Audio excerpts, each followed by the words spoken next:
Hello and welcome to today's video. Today I have a pen review for you from Jinhao. Now I've reviewed a couple of these. This is from the Jinhao Dadao series and this is the 9013. This is the newest addition to the Dadao series and it is the smallest of the three.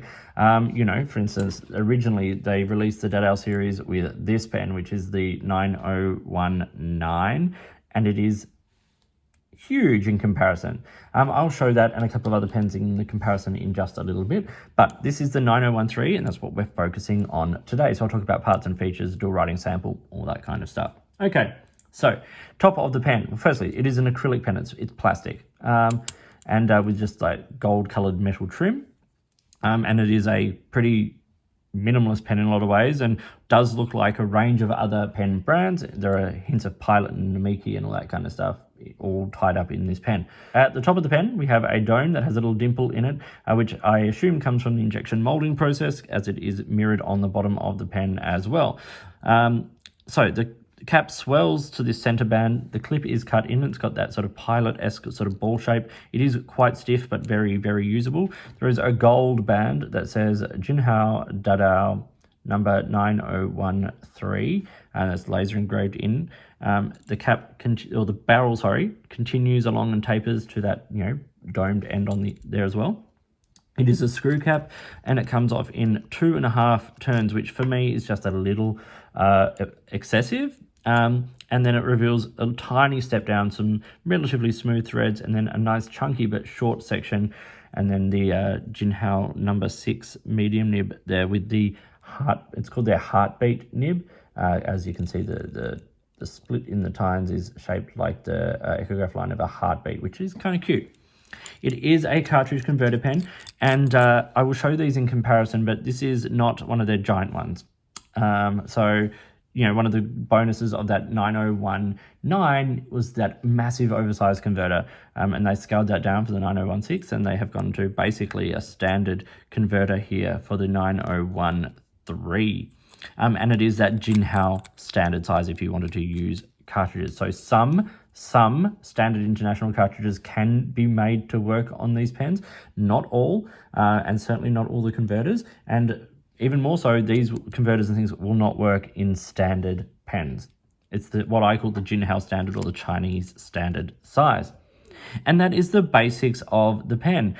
It is a smaller pen. It is, it needs to post based on its size, and it does post quite securely and quite comfortably. And I enjoy writing with this pen quite a lot.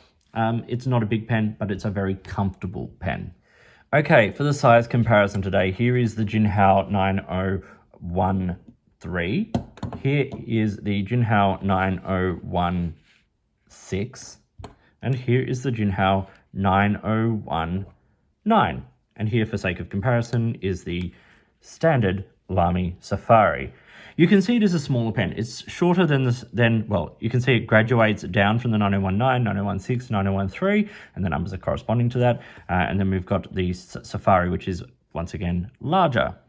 Uncapped, that trend continues. You can see it's a similar size nib to the 9016. The 9019 has a number 8 size nib, but the heartbeat nib is unique in this lineup. Posted, it is considerably shorter than the others, but I think it's actually a very nice, comfortable size in the hand. Much more comfortable to my hand than the 9019, which just feels a little bit big. But you can see the beautiful similar styling they've gone with for this series of pens. Similar cap bands, similar clips, similar shape sections. And this pen model is definitely designed and references, as I said, pens from other brands. It's got things in common with Pilot and Namiki, even Mont Blanc to a point. So that is what you are getting, but of course at a fraction of the price. So I'll just zoom in for this. I wanted to show the converters because I mentioned this earlier. You can see that the converters graduate down in size in comparison, and therefore the ink capacity also downsizes. That 9019 has a great ink capacity with that larger oversized converter. Likewise, the slightly oversized of the 9016, and then the 9013 being basically a standard size converter, maybe slightly on the large size, but not excessively so. So what are the specific dimensions of the 9013 Jinhao Dadao? Well, it is 128 millimeters when it is capped. Uncapped, it's 117, so this is going to be a little bit small for some people's hands, and it's 148 when it is posted. And for me, this is the absolute perfect way to use this pen. It's very comfortable, the balance is good, and it's a nice size. The section is, as I said, it's a little chunky. It's 11 millimeters, which on a smaller pen is great, and around the cap is 15 millimeters. Now, the weight of the pen is 19 grams in all, so it's not a super heavy pen. 12 in the body, 7 in the cap. Now, that kind of ratio on some other pens might feel a little bit back-weighted, but because this is a shorter pen, all the weight still sits very comfortably and firmly in your hand. Okay, let's do this writing sample with the Jinhao Dadao 9013. This has a steel Jinhao number 6 nib, and this is a medium. I'm going to put heartbeat. Oh, bit of a skip there. Because it's got that, you know, that heartbeat kind of thing going on the nib. Okay, the ink in this today is Lamy Dark Lilac. This is the 2024 version of that ink, which I really enjoy. I do enjoy it as a purple. I like it. It's not the original, but it's nice. One thing I find really interesting is looking at the bottom of the feed there, and this is just a plastic feed. You can see where the ink has dried and you just get that beautiful sort of a green gold sheen just on the feed there. It's quite interesting. Let's do some writing.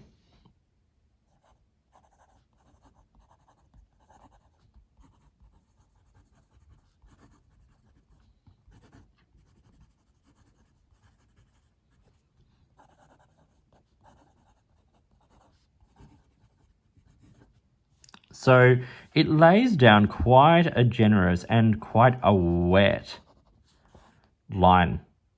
It's a good medium size.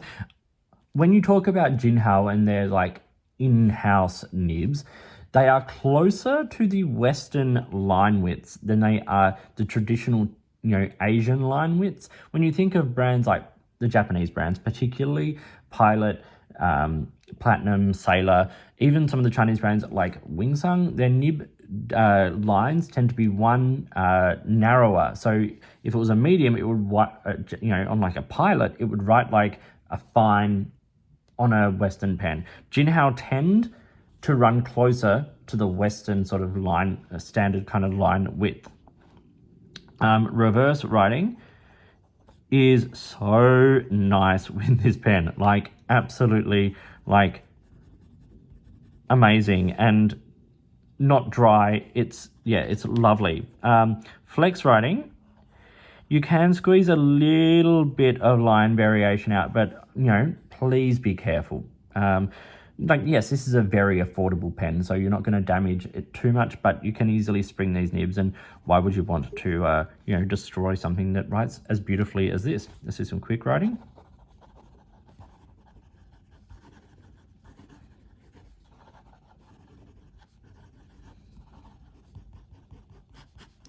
So you will see there are a few little sort of skips in that. I could probably easily tune this nib to eradicate those. You are, once again, this is a very affordable fountain pen. So look, I would prefer there not to be these skips, but as you saw sort of in most of the everyday writing, it wasn't an issue. I haven't found this in my note-taking with this pen because I'm not writing this quickly. In general writing, it keeps up fine and I haven't noticed ink starvation. It's just when you start to write like this, yes, you do see, at least with mine, some of these skips. So I mentioned that this is quite an affordable pen.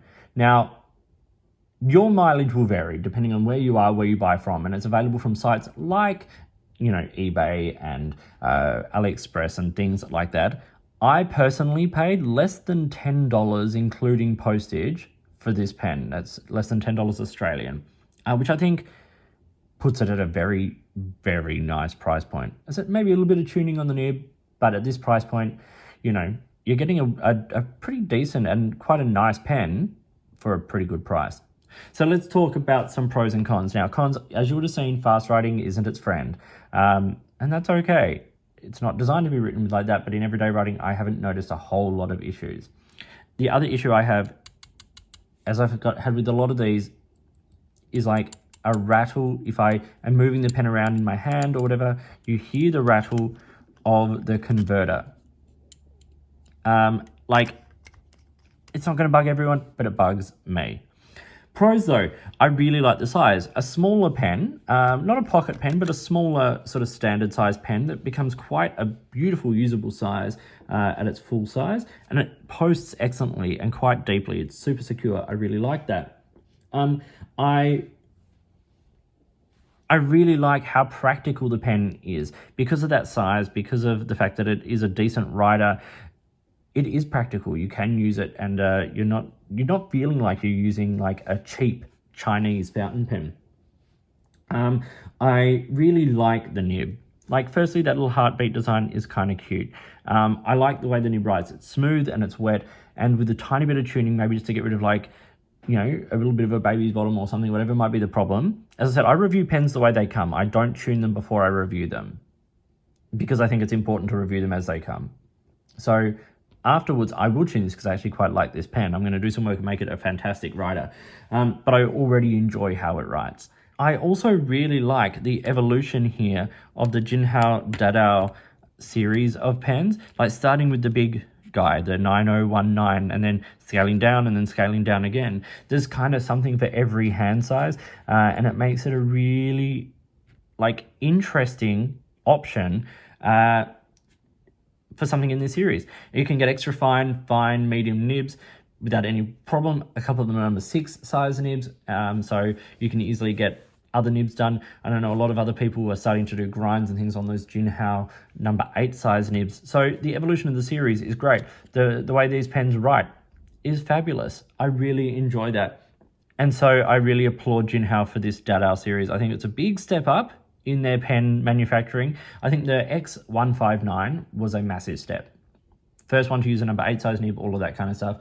It moved away from the traditional Jinhao aesthetic, and then this series has taken a big step up in that way again. And I think the build quality is generally good and the way they write is fabulous. And at under $10 for this 9013, which is what I got it for, it's a great deal. So thank you for watching. Please like and subscribe, hit the notifications button, all that kind of stuff. If you've got products you think I should be looking at, or if there is a way you would like to support the channel, I would love to hear from you. Even that liking and subscribing really supports the channel. It helps the algorithm and helps me be able to continue to grow my channel, you know, with more viewers and things like that, and all that's really important. So a big thank you for doing all of that. In the meantime, enjoy your pens, enjoy writing, and I'll talk to you soon.